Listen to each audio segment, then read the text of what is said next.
So one of the big problems that we have is our mind.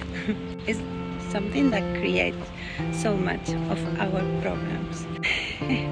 So there are many tools that we can use to slow down the mind and to become more quiet, and then the mind don't become so disturbed. But it's not easy. It's take time, and we need to learn how to use these tools. And in theory it can be like, okay, yeah, it's easy, but then it's the practice.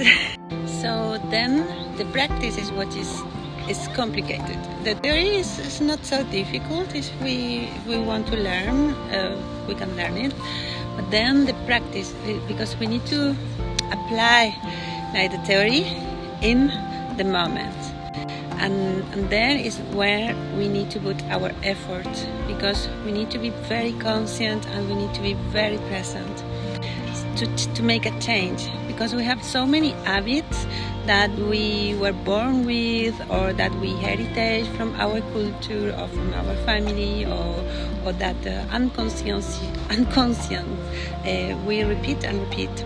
So to change this habit is where we need to put the attention, and where we need to put like the focus and the effort.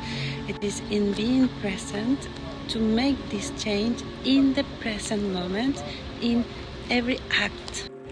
So in the Western, we can call that change some bad habits that we have. But for yogis, this is called samskaras. And they explain very well which are samskaras.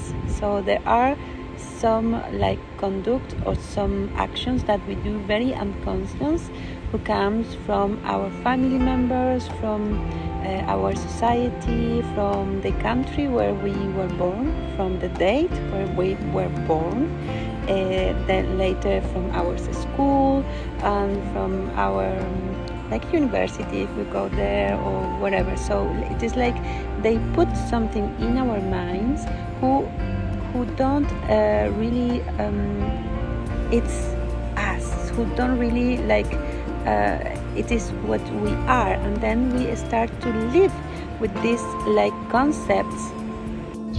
So we start to live with these concepts in our mind, and then we start to trust that this is who we are, or this is how we need to act, or this is what we need to do. When in real, we never ask ourselves, is in real I want to do that, or if in real I really think that, or in real I am agree with this commitment that I am doing very unconscient. So the work for yogis, it is become more and more conscient about these patterns that society, family, and just we were born in some date, in some moment, so we take it like for guaranteed, like this is how we are.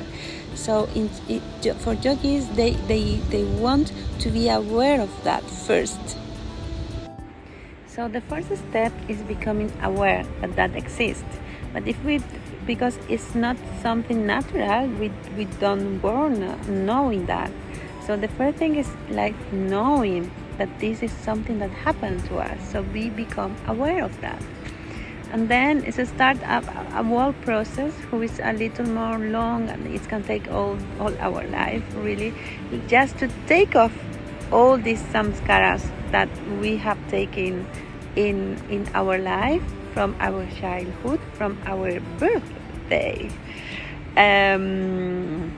So then the work is just to take off. That's take time, and that is the process, the whole process, to then like become like in a zero state again, and restart in a new way, in the way that we really want to start our life.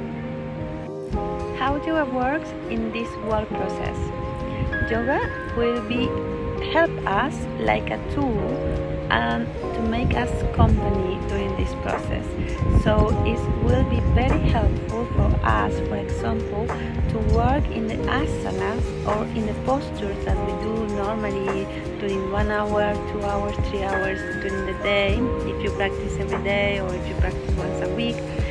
important that to use this moment to recognize these samskaras, to be aware of these samskaras, and then the samskaras will start like to pop up in your practice, and this will be the way that you will start to see it in front of you and to recognize it.